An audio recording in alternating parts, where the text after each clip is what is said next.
সবাই করো সেবা, সবাই করো, সবাই জল ঠিক আছে। আপনার সবনে তো যায় না। দেখুন, প্রশাসন থেকে খুব তৎপরতার সঙ্গে এবং আমাদের কাউন্সিলর, আমাদের চেয়ারম্যান, ভাইস চেয়ারম্যান, আমাদের ওসি, আমাদের ডিসিএম প্রত্যেকে এত সুন্দরভাবে এগিয়ে এসছেন এবং এনডিআরএফ টিম এসে নৌকা দিয়ে মানুষকে বাড়ি থেকে বার করছেন। পুরো 3 দিনের টানা বর্ষণে নদী জল এত বেড়ে গেছে যে আমাদের তেলিয়ামুড়া পুরো শহরটাই জলময় এবং মানুষের বাড়িতে থাকার কোনো অবস্থা নেই, সেই পরিস্থিতি নেই। মানুষকে বাড়ি থেকে আনা হয়েছে।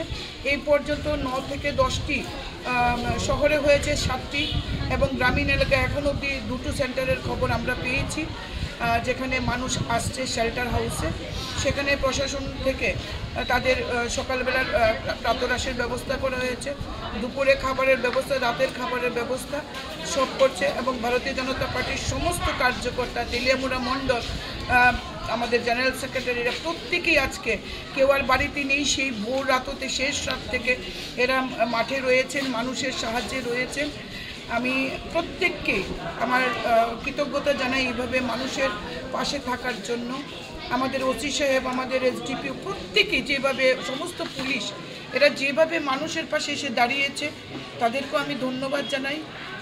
আমরা বলি যে বিজেপি শুধু রাজনৈতিক সংগঠন নয়, সেবাহী সংগঠন। আজকে আমাদের কার্যকর্তারা মানুষের বিপদে দাঁড়িয়ে কিন্তু এটা প্রমাণ করেছে এবং মানুষও আমাদের ডাকে সাড়া দিয়েছেন। যেখানে আমাদের প্রচুর পেশেন্ট আছে, একজন 100-র উপরে বৃদ্ধা রয়েছিলেন, এখানে একটা স্ট্রোকের পেশেন্ট রয়েছে, প্যারালাইজড পেশেন্ট রয়েছে, তাদেরকে নৌকা দিয়ে আনা হয়েছে। বিস্তর পরিশ্রম হচ্ছে কিন্তু মানুষও সাড়া দিচ্ছে আমাদের আহ্বানে, তো সবার একটা ব্যবস্থা করা হয়েছে। ধন্যবাদ।